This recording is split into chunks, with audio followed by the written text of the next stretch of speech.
Morning అంతా మీ రక్తం తీసుకొని దాన్ని ఒక సెంట్రిఫ్యూజ్‌లో తిప్పేసి మళ్ళీ మాడుకి ఇచ్చేస్తే వెంట్రుకలు మంచిగా స్ట్రాంగ్ అవుతాయా? అసలుకి ఇది ఏంటి?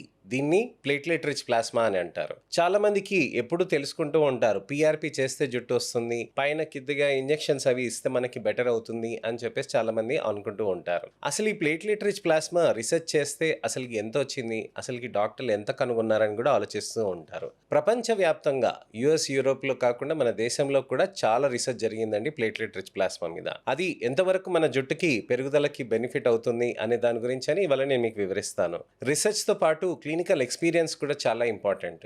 అలానే మనకి ఏ విధమైన బట్టతలలకి పీఆర్పీ అనేది పనిచేస్తుంది, జీఎఫ్సీస్ అనేటివి పనిచేస్తుంది అనే దాని గురించని నేను మీకు ఇవాళ వివరిస్తానండి. నేను మీ doctor Raj Kireet, Celestee skin laser and hair clinic, Jubilee Hills, LB Nagar, Kokapet మరియు సన్ సిటీలో chief and founder, senior dermatologist and hair transplant సర్జన్‌గా ప్రాక్టీస్ చేస్తున్నానండి.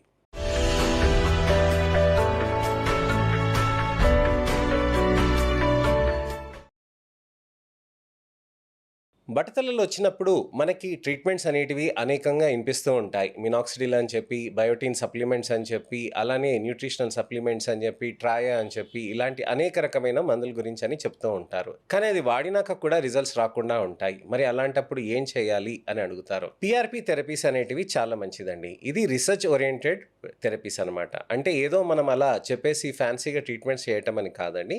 దానికి చాలా మటుకు రిసర్చ్ ఉందన్నమాట. 15 సంవత్సరాల కిందట మేము పీఆర్పీ థెరపీస్ అనేటివి మేము స్టార్ట్ చేసామండి ఫస్ట్ టైం హైదరాబాద్‌లో. అప్పటి నుంచి ఇప్పుడు దాకా మేము ప్రతి స్టెప్‌ని ఎవల్యూషన్ చేసుకుంటూ, స్టాండర్డైజ్ చేసుకుంటూ, దాన్ని ప్రతిగా ఆడిట్ చేసుకుంటూ, చూసుకుంటూ రావాల్సొచ్చింది. ఎందుకనంటే దానికి క్వాలిటీ ఆఫ్ ప్లేట్లెట్స్ అనేటివి చాలా ఇంపార్టెంట్. ఇది స్పెషలైజ్డ్ సెంట్రిఫ్యూజెస్‌లో మాత్రమే మనం ట్రీట్మెంట్ అనేది మనం చేసుకుంటే బెటర్ రిజల్ట్స్ అనేటివి ఉంటాయన్నమాట. అసలు ఏంటి ఇది పీఆర్పీ ఏంటి? రక్తం ఏంటి? అసలు ఏ విధంగా మనకి బెనిఫిట్ అవుతది అనే దాని గురించి ఇవాళ వివరిస్తాను. పీఆర్పీ అంటే ప్లేట్లెట్ రిచ్ ప్లాస్మా. మరి ప్లేట్లెట్స్ అంటే ఏంటి అనేది మనం తెలుసుకోవాలి ఫస్ట్. మన రక్తంలో ఎప్పుడు కూడా తెల్ల కణాలు, అలానే ఎర్ర కణాలు, అలానే ఇతరత్ర కణాలు ఉంటాయని మనకు తెలుసు. తెల్ల కణాలేమో వచ్చేసి మన పోలీస్ మ్యాన్ ఆఫ్ మన బాడీ అనమాట. అంటే ఎక్కడెక్కడైతే ఇన్ఫెక్షన్స్ ఉంటాయో, ఇన్ఫ్లమేషన్స్ ఉంటాయో అక్కడ డబ్ల్యూబీసీ ఎళ్ళేసి అక్కడ దాన్ని కంట్రోల్ చేసి, అటాక్ చేసి కంట్రోల్ చేసేస్తుంది. వీలుంటే దానికి ట్రీట్మెంట్ చేసేసుకుంటుంది. అదే ఎర్ర కణాలు ఏం చేస్తుంది? ఎర్ర కణాలు ప్రతి చోట ఆక్సిజన్ అనేది మనం తీసుకొని లంగ్స్ దగ్గర నుంచి ఆక్సిజన్ తీసుకొని ప్రతి కణంకి ఆక్సిజన్ అనేది సప్లై చేస్తుందనమాట. ఎర్ర కణాలు అలా చేయడంతోటి ప్రతి కణానికి అబ్జార్ప్షన్ అనేది బెటర్‌గా ఉంటుంది ఆక్సిజన్ తోటి. మరి ఇలాంటి కణాల్లో ప్లేట్లెట్స్ అనే కణాలు కూడా కొన్ని ఉంటాయి. ఈ ప్లేట్లెట్స్ కణాలు ఏం చేస్తాయి? ప్లేట్లెట్స్ కణాలనేటివి శరీరం మొత్తమంతా తిరుగుతూ ఉంటాయండి. ఎక్కడైనా గానీ గాయమైనప్పుడు అక్కడ రక్తం కారటం ఉంటుంది చూడండి. అక్కడ ఈ ప్లేట్లెట్స్ కణాలనేటివి వచ్చేస్తాయన్నమాట. ఈ ప్లేట్లెట్స్ కణాలన్నీ అక్కడికొచ్చేసి సూడోపాడ్స్ అని అంటారనమాట. అంటే అవి గుండ్రంగా ఉంటాయన్నమాట. గుండ్రంగా ఉండి స్పెరికల్ సెల్స్ అని అంటారనమాట. ఆ స్పెరికల్ సెల్స్ ఉన్నయన్నీ అక్కడ తిరుగుతూ ఉంటాయన్నమాట. అవి తిరుగుతూ వచ్చి ఎక్కడైనా గాయమైందనుకోండి, అక్కడ సూడోపాడ్స్ అనేటివి అంటే దాటికి కాళ్ళని వదిలేస్తుందనమాట. ఆ కాళ్ళని వదిలేసి అక్కడి నుంచి క్లాటింగ్ ఫ్యాక్టర్స్ అనేటివి రిలీజ్ చేస్తుంది. ఆ క్లాటింగ్ ఫ్యాక్టర్స్ రిలీజ్ చేసే ముందు ఏం చేస్తుందనంటే ప్రతి ప్లేట్లెట్ అనేది పక్కనున్న ప్లేట్లెట్స్ తోటి ఇలా కలిసిపోతుందనమాట. అలా కలిసిపోయి దానికి ఒక ప్లేట్లెట్ ప్లగ్ లాగా తయారవుతుంది. అంటే ఇప్పుడు ఊజింగ్ అవుతుందనుకోండి, ఒక నది ప్రవహిస్తుందనుకోండి, దానికో డ్యామ్ కట్టామనుకోండి, ఏమవుతుంది నది అక్కడ ఆగుతుంది. అలానే రక్త ప్రవాహాన్ని కూడా ఈ విధంగా ప్లేట్లెట్స్ అనేటివి ఆపుతాయన్నమాట. ఈ ప్లేట్లెట్స్ ఆపినాక ఇమ్మీడియేట్‌గా మీకు 10 మినిట్స్ లోపల బ్లీడింగ్ ఆగిపోతుంది. బ్లీడింగ్ ఆగినాక అక్కడ టిష్యూ రిపేర్ యాక్టివిటీ అనేది రావాలన్నమాట. అంటే మీకు అక్కడ రక్తనాళాలు అక్కడ దెబ్బతిన్నది, అక్కడ ఆగిపోయింది. కానీ పక్కనున్నది మొత్తం చర్మం దగ్గర నుంచి డ్యామేజ్ అయిందంతా రిపేర్ కావాలి గదా! దానికే ప్లేట్లెట్స్ అనేటివి చాలా గ్రోత్ ఫ్యాక్టర్స్ అనేటివి రిలీజ్ చేస్తుందన్నమాట. ఇవన్నీ పెప్టైడ్స్ రూపంలో ప్రోటీన్స్ అంటారు చూడండి. ఆ పెప్టైడ్ రూపంలో ఉంటాయన్నమాట. ఏమేముంటాయి? Platelet derived growth factor, vascular endothelial growth factors, TGF అని అంటాం. ట్రాన్స్ఫార్మేటివ్ గ్రోత్ ఫ్యాక్టర్స్ అని చెప్పి. ఇలాంటివి అన్నిటికి కూడా ఆ గ్రోత్ ఫ్యాక్టర్స్ అలాంటివి 67 దాకా యాక్టివ్ బయోకెమికల్స్ ఉంటాయన్నమాట ప్లేట్లెట్స్ దగ్గర. ఇవన్నీ రిలీజ్ అవ్వటంలో దీంట్లో ఈ 3 చాలా ముఖ్యం. పీడీజీఎఫ్, వీఈజీఎఫ్ అండ్ టీజీఎఫ్ అనమాట. వీటితోటి ఏమవుతాయి అనంటే మనకక్కడ రక్తనాళాలు అనేటివి వెడల్పు అవుతాయన్నమాట. అక్కడ రక్తనాళాలని నియో యాంజియోజెనెసిస్ అని అంటారు. కొత్త రక్తనాళాలు రావటానికని అక్కడి నుంచి మళ్ళీ కొత్తగా రక్తనాళాలు వచ్చి టిష్యూ రిపేర్ కావటానికని న్యూట్రిషన్‌కి దానికి ఆ విధంగా కెమికల్స్ రావటానికి అనేది హెల్ప్ చేస్తుందనమాట. సో, ప్లేట్లెట్స్‌లో ఇలాంటి రీజనరేటివ్ కెపాసిటీ ఉంది కాబట్టి ఇది వెంట్రుకలకి ఇస్తే మనకి వెంట్రుకలు వస్తుంది కదా అని చెప్పేసి దానితోటి ఇవ్వటం మొదలుపెట్టారనమాట. పీఆర్పీ అనేది దాదాపుగా 50 దశాబ్దాల నుంచి అనేక రకమైన మెడిసిన్స్లో పనిచేస్తూ ఉన్నాయండి. బోన్ ఇంజరీస్ కానీ, టెండన్ ఇంజరీస్ అని, మజిల్ ఇంజరీస్ అని, కార్డియోవాస్కులర్ ప్రాబ్లమ్స్ అని, ఇన్ఫర్టిలిటీ ఇష్యూస్ కానివ్వండి, లేక ఈఎన్టీ ప్రాబ్లమ్స్ కానివ్వండి, ఆఫ్థల్మాలజికల్ ప్రాబ్లమ్స్ కానివ్వండి, ఇలాంటి వాటికైనా కానీ టిష్యూ హీలింగ్ ఎక్కడైతే అవసరం ఉంటుందో అక్కడ పీఆర్పీలు అనేటివి చాలా విధంగా చేస్తూ వచ్చారండి. ఈ పీఆర్పీలు చాలా విధంగా చేస్తూ వచ్చిన దాంట్లో మనకి మాడు పైన ఇస్తే జుట్టు పెరుగుతుందేమో అని ప్రయత్నం చేశారనమాట. ఇంకేముంది, సక్సెస్ఫుల్ అయ్యి. అందుకోసమని పీఆర్పీ థెరపీస్ అనేటివి మనకి ఇప్పుడు అందుబాటులోకి వచ్చాయి. మరి పీఆర్పీ థెరపీస్లో మనకి ముఖ్యంగా చూసుకోవాల్సింది ఏంటంటే ఆ వెంట్రుకలు అనేటివి మనకి స్ట్రెంగ్తెన్ కావాలి. ఆ వెంట్రుకలు అనేటివి మనకు అలా స్ట్రెంగ్తెన్ కావాలి అని అంటే మనకి అక్కడ మంచిగా ఏ విధంగా పనిచేస్తాయి. పీఆర్పీ థెరపీస్ అనేటివి అనెజన్ ఫేజ్ని ప్రొలాంగేషన్ చేస్తుంది. అసలుకి ఎలా పనిచేస్తుంది, జుట్టుకి మనకి ఎక్కడైతే ఉంటుందో అక్కడ మూల కణాలు అనేటివి స్టెమ్ సెల్స్లో ఉంటాయండి. మన పైలోసెబేషియస్ అపారటస్ దగ్గర, అంటే సెబేషియస్ గ్లాండ్స్ పక్కన. అలానే డర్మల్ పాపిలా సెల్స్ అంటారనమాట, కింద భాగంలో ఉంటాయన్నమాట రూట్లో. ఈ మూల కణాలని ప్లేట్లెట్ రిచ్ ప్లాస్మా అక్కడ చేరుకున్నప్పుడు వాటి యాక్టివిటీని అనేది పెంచుతూ ఉంటుందన్నమాట. అనెజన్ ఫేజ్ అంటే గ్రోత్ ఫేజ్ అండి. క్యాటజన్ అని అంటే ప్రిపరేషన్ ఫేజ్ అండి. టీలోజన్ అంటే రెస్టింగ్ ఫేజ్ అనమాట. సో టీలోజన్లో మనకి విపరీతంగా రెస్టింగ్లో ఉంటుందన్నమాట. సో ఈ అనెజన్ నుంచి క్యాటజన్, క్యాటజన్ నుంచి టీలోజన్ ఈ విధంగా వెళ్ళిపోతూ ఉంటుందన్నమాట జుట్టు సైకిల్. హెయిర్ గ్రోత్ సైకిల్ అని అంటారనమాట. సో ఈ సైకిల్లో మనకి వెళ్ళిపోతూ ఉన్నదాన్ని అనెజన్ అనేది ప్రొలాంగేషన్ చేయటంతో ఏమవుతుందనంటే మనకి ఎక్కువ టైం అనేది జుట్టు అనేది పెరుగుదల కంటిన్యూస్గా ఉంటుందన్నమాట. సో జుట్టు లావు కావటానికి కూడా ప్లేట్లెట్ రిచ్ ప్లాస్మా అనేది హెల్ప్ చేస్తుంది. ఎలా హెల్ప్ చేస్తుంది, నియో యాంజియోజెనెసిస్ తోటి, అంటే కొత్త వాస్కులేచర్ రావటం, అలా కొత్తగా బ్లడ్ వెజల్స్ రావటంతో, రక్తనాళాలు రావటంతో అక్కడ రక్తం అనేది లోపలికి వచ్చి జుట్టుకి మంచి పోషక గుణాలున్న ఆరోగ్యవంతమైన బ్లడ్ని తీసుకొస్తూ ఉంటుంది.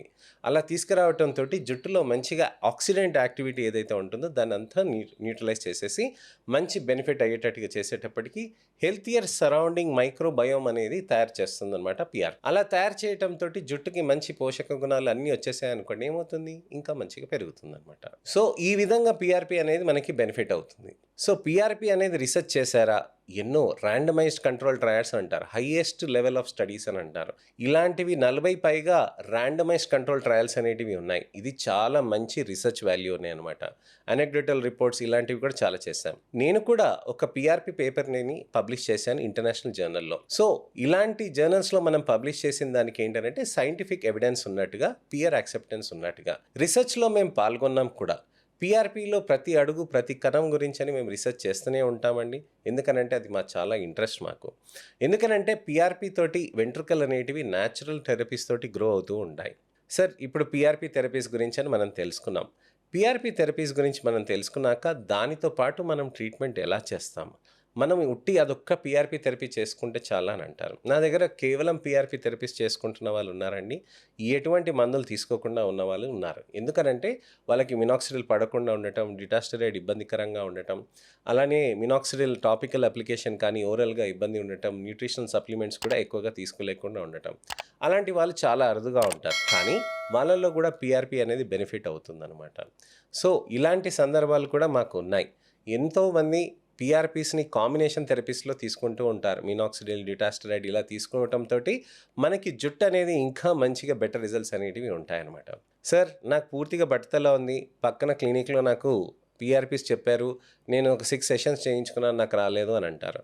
నేను చెప్పేది అదే, పూర్తిగా బట్టతలలు ఉంటే మీకు పీఆర్పీలు కాదండి, హెయిర్ ట్రాన్స్ప్లాంటే కరెక్ట్ మార్గం. పీఆర్పీ తోటి ఉన్న జుట్టు లావ్ అవుతుంది కానీ లేని జుట్టు మాత్రం మీకు రాదనమాట. లేని జుట్టు రావాలి అని అంటే హెయిర్ ట్రాన్స్ప్లాంట్ ఒక్కటే మార్గం. ఇది క్లియర్గా తెలుసుకోవాలి. చాలామంది చెప్తూ ఉంటారు పీఆర్పీస్ చేస్తే కొత్త జుట్టు వస్తుందని చెప్తున్నారని. మేము క్లియర్గా చెప్తాం, ఉన్న జుట్టుని కాపాడుకోవడానికని పీఆర్పీ, జీఎఫ్సీ, మీసో ఎక్సోజోమ్ థెరపీస్ అనేటివి మనం చెప్తాం అనమాట.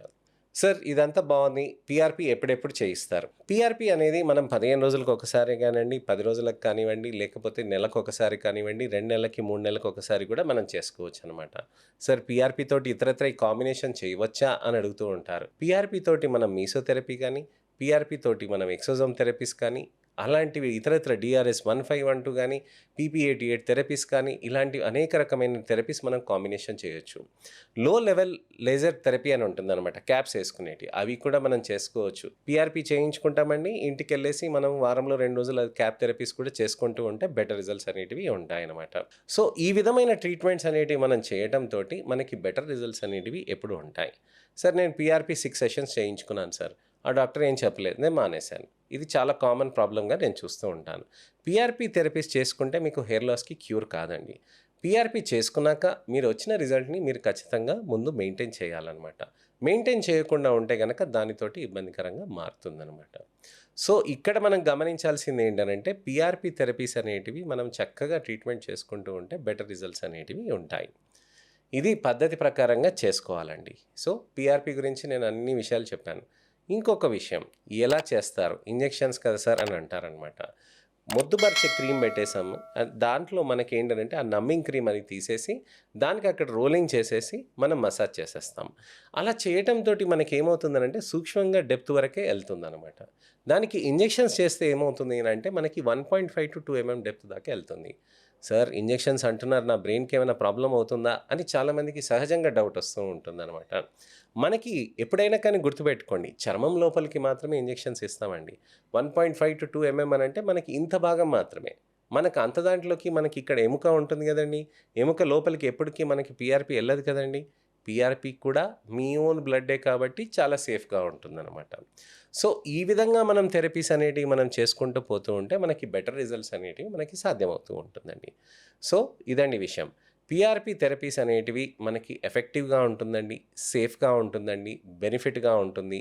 మంచి థెరపీస్‌ని ఎప్పుడైనా కానీ మనం వద్దని భయంతోటి వద్దని చెప్పుకొని అనవసరంగా బట్టతలని పొడిగించుకొని తర్వాతైనా PRP థెరపీసే మొదలెడతారు. దానికంటే బెటర్ ముందుగానే బట్టతలలు ఎప్పుడైనా డయాగ్నోస్ అయినాయంటే ఖచ్చితంగా మీరు మా దగ్గరకొచ్చి PRP థెరపీస్ అనేది చూసి చేసుకోవచ్చనమాట.